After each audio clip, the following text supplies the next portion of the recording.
Saludos, Masters de Star Wars. Yo soy la sombra del Imperio. ¿Qué? La sombra del Imperio. Se ha estrenado el capítulo 14 y penúltimo de la temporada 3 del Bad Batch, uno titulado como Ataque Relámpago. Una historia donde vemos el planteamiento final de la temporada con el lote malote, Omega, Emericar y los sensitivos a la fuerza, con una gigante sorpresa de cara a la caída del Monte Tantis. Es así que continuando con esta tradición del canal, que revisaremos un total de 29 curiosidades, easter eggs y referencias que quizás no todos vieron del capítulo 14 de esta serie. Unas curiosidades que apuntan hacia otros contenidos de la saga como cómics, novelas, series, videojuegos o películas. Por lo que a partir de este momento, Master, debo advertirles que habrá spoilers del Bad Batch por si no lo han visto aún. Así que arrancamos en primer lugar directamente a la misión del Bad Batch en el túnel del hiperespacio, con la nave aún acoplada conectando con el episodio anterior, Masters. Y no sé si lo notaron, pero las notas en la música de la familia Kainer cada vez se están poniendo más ominosas y se nota desde un principio. O también claro en los momentos finales cuando nos tiran los créditos. ¿Será esto un presagio de que la historia acabará más oscura? Y después de preguntarnos tanto, se ha confirmado por el Datadalk oficial que el Monte Tantis está en realidad en el planeta Weyland, el mismo lugar de Legends de la trilogía de novelas de Throne. Y lo doblemente curioso es que vemos que en este capítulo en la nave de ciencias, que Echo va conectado a la terminal y tiene un montón de códigos del sitio. Esto pues cuando vemos la nave llegar. ¿Será acaso que ya tiene las coordenadas y que se las enviará a su aliado el Capitán Rex de cara al final para que la caballería llegue? ¿Coincidencia? ¡No lo creo! Claro, al llegar a Weyland, la lanzadera Rod del lote malote es recibida por un escuadrón de B-Wings herencia de la Guerra de los Clones, que hacen las veces aquí de los predecesores de los TIE Fighters, unos B-Wings que ya habíamos visto en tomas aéreas antes que custodiaban Tantis. Inclusive es curioso que los B-Wings son piloteados por Stormtroopers TK y no por los clásicos pilotos imperiales con traje negro, lo que indica pues que estos trajes de piloto aún no se inventan. Pero cuando disparan estas naves, esto nos evoca también a los TIE imperiales clásicos, porque se escuchan los mismos sonidos de la computadora de tiro o los blasters de disparo y hasta el clásico motor de un TIE. En el 5, en los alrededores de Tantis, vemos la defensa terrestre de los turbolásers disparando, que son idénticos en forma a los que existían desde el Star Wars original en la Estrella de la Muerte. Ya que aparecen dos personajes nuevos. Por un lado, el Dr. Rubio, que habla con Emericar que la alerta del ataque, un simple asistente médico en Tantis, al igual que vemos al Teniente Novets, quien comanda la nave de ciencia, y ambos son interpretados por Jeffrey Boehm, y sobre todo aquí el nombre del personaje de Novets es un guiño al editor de toda la historia del Bad Batch, o sea, Mad Mitch Novets.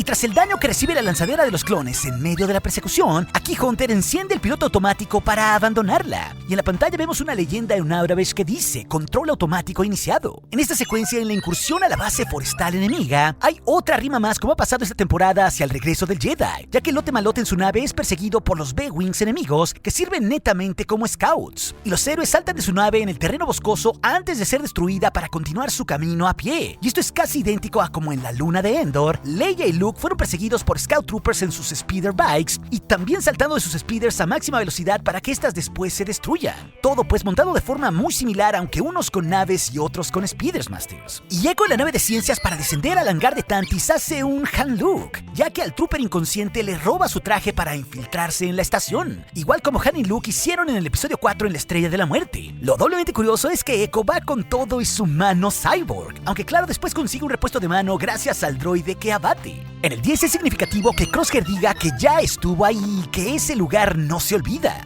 viendo que su temblorina psicomática sigue presente. Y lo mejor es que aquí yendo a Tantis no solo enfrenta sus miedos, sino que dice que esto se lo debe a Omega. Así que esperemos que este gesto no esté planteando la despedida de Crosshair, porque ahora sí parece que está dispuesto a todo con tal de acabar al Imperio. Y sobre todo su decisión aquí se contrapone a lo que hace Rampart todo el tiempo siendo nada valiente.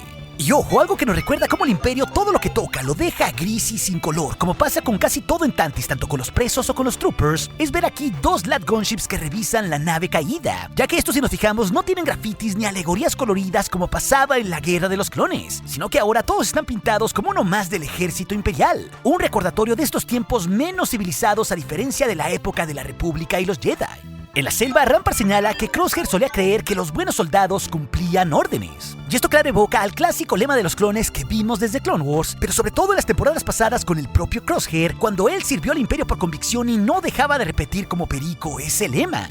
Los buenos soldados obedecen órdenes. Pero ahora Crosshair demuestra que ha cambiado y que depende ahora quién le dé las órdenes. Y este dicho en su historial evoca a babosos como el oficial Nolan con el que él sirvió, justamente en el mundo de Barton 4, viendo que para el Imperio todos los clones eran desechables. Y ahí, claro, iniciará su redención rebelándose. Y por eso también Crosshair duró más de medio año en Tantis encerrado.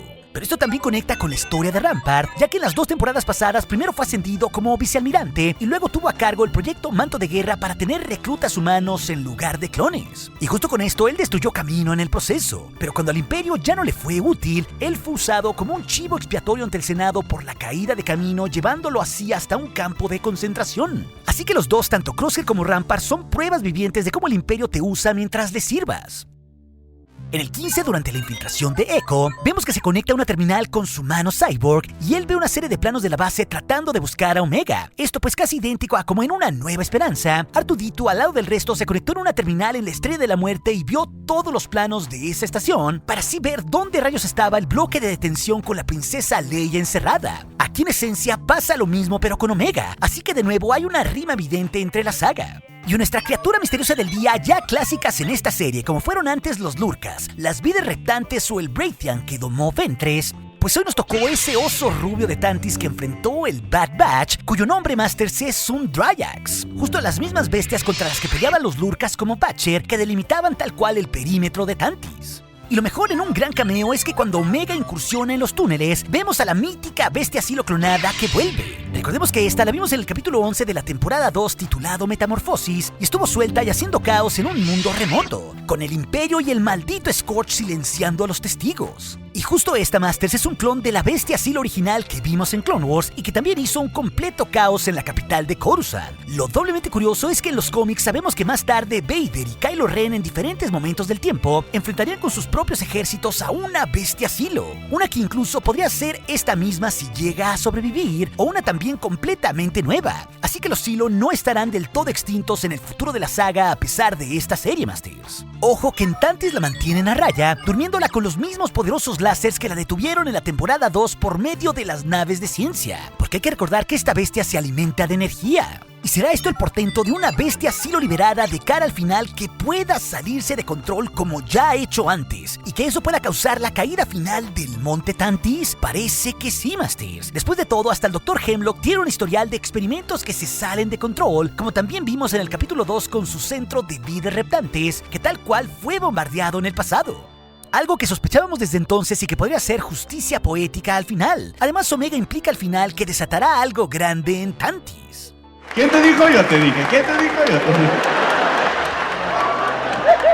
Después vemos que Echo llega hasta la sala donde hacían los exámenes de sangre e intenta ver los datos de Omega, pero no puede acceder y vemos una leyenda en árabes que dice acceso denegado. Pero en el 21, cuando Echo logra desencriptar la seguridad de la terminal, puede sí ver otros clones con los que experimentaron, pero sobre todo entra en los archivos de Omega y ve más información vital de ella. Y en la pantalla en árabes alcanzamos a ver que esta dice aguante, agilidad y fortaleza. Y es vital la escena del encuentro de Emery, Car y Echo, no solo porque descubrimos que fuera de pantalla Omega le habló a los dos sobre Emery o el Bad Batch, sino que este es el momento de definición de Emery que esperábamos, cuando Echo le cuestiona de cómo rayos puede ser parte de esta experimentación clon. Y esto es mega significativo, sobre todo porque un clon se lo diga al otro mostrando su rostro, porque también el propio Echo fue fruto del horror, como vimos en la temporada final de Clone Wars, donde la Tecnunión experimentó con él para hacerlo un cyborg. Así que aquí, de cara al final, Echo tiene su momento de brillar y que la fuerza nos lo cuide en el final.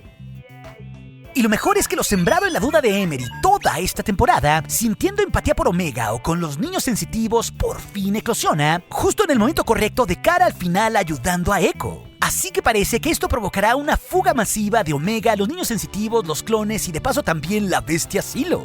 Y hay que señalar algunas preguntas clave de cara al final. ¿Qué hará Rampart quedando preso? ¿Acaso traicionará o le aplicarán la Calus para volverlo todo un rebelde al final? Y sobre todo, ¿por qué dudó de Crosshair en la selva? Aunque eso sí, con los gritos de loca que pegó, hay que felicitar por su genial interpretación al buen Noshir Dalal, que lo dejó todo en su actuación. ¡Bravo! En el 25, otra pregunta final es ¿cuál es el as bajo la manga de Hemlock que aún no hemos visto? ¿Usará algún arma secreta como CX-2 o los otros clones CX que tiene que parecen ser un prototipo de Dark Troopers como ya vimos en su datapad? Y ojo que sabemos que el capítulo final, o sea el 15, se titula La caballería ha llegado. ¿Qué querrá significar esto, Masters? Esa es la pregunta del millón. Y parece que por un lado el Silo puede ser parte de esa caballería sorpresa desatando el caos. Pero será también que veremos más del Capitán Rex que recibirá las coordenadas de Echo para poder llegar hasta Tantis. Y lo interesante de esto, porque sabemos que él tiene una célula rebelde clon, es con quienes podría juntarse Rex. ¿Acaso con sus viejos conocidos como Gregor, Hauser u otro clon sorpresa como Wolf? Sumados claro a Fiji, Noah y a Batcher que han estado desaparecidos. Yo personalmente apostaría por todos ellos, Masters, aunque nunca se sabe si por ahí tendremos una sorpresa del calibre de Cody o de Ventress. Y no sé si lo notaron, Masters, pero algo muy revelador es que vuelva Steven Stanton como la voz del droide RA-781 que destruye Echo. Y él también es la voz de Tarkin en todas las series animadas de Star Wars y ya lo vimos esta temporada. ¿Querrá decir esto también que veremos a Tarkin en el episodio final como un portento? Siendo, ¿por qué no?, el verdugo de Tantis para bombardearlo si acaso se sale de control. Como inclusive pues el propio Grand Moff Tarkin ya amenazó a Hemlock antes esta misma temporada. Claro, hay que señalar que este episodio es épicamente dirigido en sus secuencias de acción, sobre todo en las aéreas de un principio, por no otro que el buen Nate Villanueva, un director clásico de esta serie. Pero también es un episodio donde vemos los toques en la escritura de Brad Rau y Matt Michnovetz, generando tensión y dándole su brillo final a cada personaje. Y sobre todo, Masters, como ya han hecho en toda esta temporada, trayendo elementos de temporadas pasadas para así cerrar diversas historias, como es aquí la de Rampart o la del propio Silo. Es así que nuestra reflexión final no solo es irónico que Palpatine vaya a perder su preciado proyecto nigromante para vivir para siempre, por justamente volver a manipular a los clones o a la bestia Silo con la que se quedó previamente, sino que este capítulo significativamente deja todas las piezas ya sembradas para ver una masiva conclusión de la serie en el capítulo 15, donde curiosamente falta el protagonismo aún de Hunter y de Wrecker, donde también parece que Crosshair en su camino de redención yendo hasta Tantis porque se lo debe a Omega, bien esto en su destino final podría ponerlo entre los candidatos a darlo todo porque los demás, o sea sus hermanos, sobrevivan. Pero en definitivo el próximo capítulo será desgarrador al ser la conclusión de toda la historia del Bad Batch, Masters. Pero si también te quieres saber el todo explicado de este capítulo 14 o las curiosidades que dejó el capítulo anterior, esas historias te las dejaré aquí en las pantallas finales junto con otras. Y recuerde, nuestro aliado es la fuerza y un poderoso aliado es. Hasta aquí su amigo, la sombra del Imperio.